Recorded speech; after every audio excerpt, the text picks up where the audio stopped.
வணக்கம்.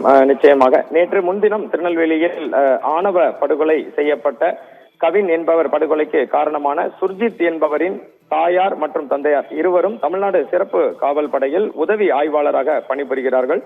சரவணன் ராஜபாளையம் பகுதியிலும் அவரது தாயார் கிருஷ்ணகுமாரி மணிமுத்தாறு பகுதியிலும் வேலை செய்து வருகிறார்கள். இவர்கள் இருவரையும் தற்போது சிறப்பு காவல் படை தமிழ்நாடு சிறப்பு காவல் படை டிஐஜி சஸ்பெண்ட் செய்து உத்தரவிட்டுள்ளதாக காவல்துறையிலிருந்து தகவல்கள் வெளியாகி உள்ளது.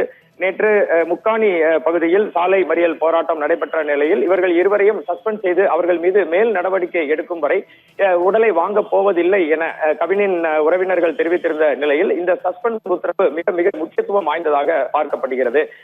திருநெல்வேலியில் நேற்று முன்தினம் மாலை கவின் என்ற ஐடி ஊழியர் படுகொலை செய்யப்பட்ட வழக்கு ஆணவ கொலை என கருதப்படுகிறது.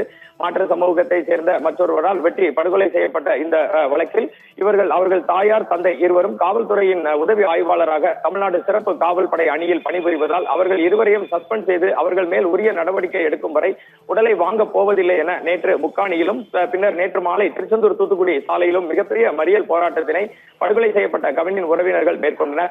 இன்று காலையும் பத்திரிகையாளர்களிடம் இவர்கள் இருவர் மேலும் நடவடிக்கை எடுக்கும் வரை உடலை வாங்கப் போவதில்லை என தெரிவித்த நிலையில் இவர்கள் இருவரும் கவினின் மன்னிக்கவும் சுர்ஜித்தின் தாய் தந்தை இருவரும் எஸ்ஐக்களான இவர்கள் இருவரும் தற்போது தமிழ்நாடு சிறப்பு காவல் படை டிஐஜியால் சஸ்பெண்ட் செய்து உத்தரவிடப்பட்டுள்ளது.